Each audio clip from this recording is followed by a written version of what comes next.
to you by Baby Lock, for the love of sewing. Sulky Threads, express yourself with Sulky and create with confidence. Our exclusive fabric partners. Be sure to look for their newest lines of fabric. Hi, welcome to Quiltmaker's Block Network. I'm Carolyn Beam with Quiltmaker magazine. Today I'm going to share with you Mayflowers, block number 152. This is a block that I designed for Quiltmaker's 100 Blocks Volume 2. This block is sewn using a partial seam, and that's what I'm going to show you today, how simple partial seams can be. You need a light background, 4 fabrics that are used for the flowers, 2 greens for the leaves, and a fabric for the flower center. You can find the cutting dimensions and everything you need to make this 12-inch block to the right of your screen. Okay, so let's get started. The first thing you need to do is make a unit using a rectangle of your background, and you'll use stitch and flip to add a green corner to it. So it'll look like this. You'll also use stitch and flip on the flower rectangles, 2 light corners on one, a light and a green on the second, and then you'll sew 2 smaller rectangles and your flower center together to make the whole flower.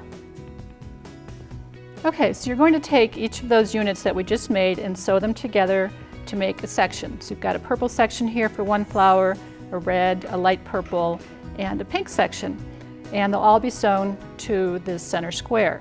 Now you can see that there's really no seam that matches, so that's why we have to start with a partial seam. So this is how you get started with the partial seam. We're going to start with this unit here, and I'm going to position the green square at the corner, and I'm only going to sew this much, just about 1 inch on the green square. So let's move to the sewing machine. Okay, I've got the fabric positioned, and I'm going to sew just right to about here, just about 1 inch.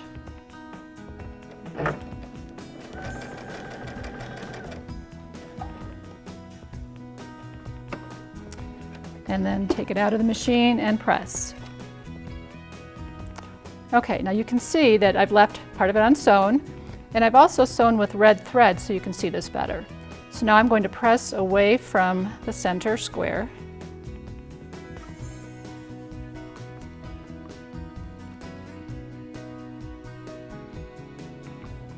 And I'm ready to add the next unit. Okay, here's the unit that I just sewed. You can see there's a partial seam. And you'll notice that when I lay this down next to the next unit that's going to be sewn on, it's just the right length now to sew. So I'm going to sew this one next, add this one, and then add the last flower. So when these additional 3 units are sewn on, this is what you have. And for the final step, you need to sew this partial seam closed. So let's go back to the sewing machine. We'll fold it over and we'll just sew the rest of this partial seam. Okay, so you can see here where I ended the partial seam, and this is where we're going to start sewing to finish the block. So we just set it under the needle right here, drop the needle in position, line up the edges, and just sew.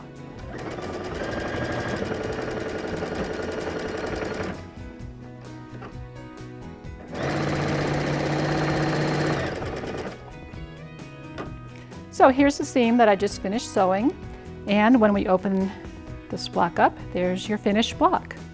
You just need to press it now and you're all done with this block. So let's look at a setting using this block. So here we have a 9-block setting using this block, and you'll notice that each of the blocks is oriented in a different position. We've also used pink sashing and green cornerstones. The sashing and the purple border are both 2 inches wide. And you'll notice in this setting that the green cornerstones form a pinwheel with the green patches in the corner. We'd love to have you join us on Facebook to see what the staff of Quiltmaker is up to and to learn of possible sewing opportunities.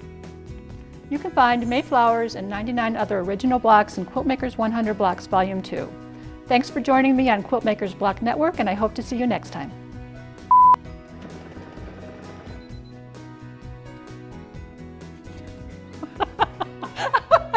What happened there? Yeah. Oh, I've given plenty, trust me.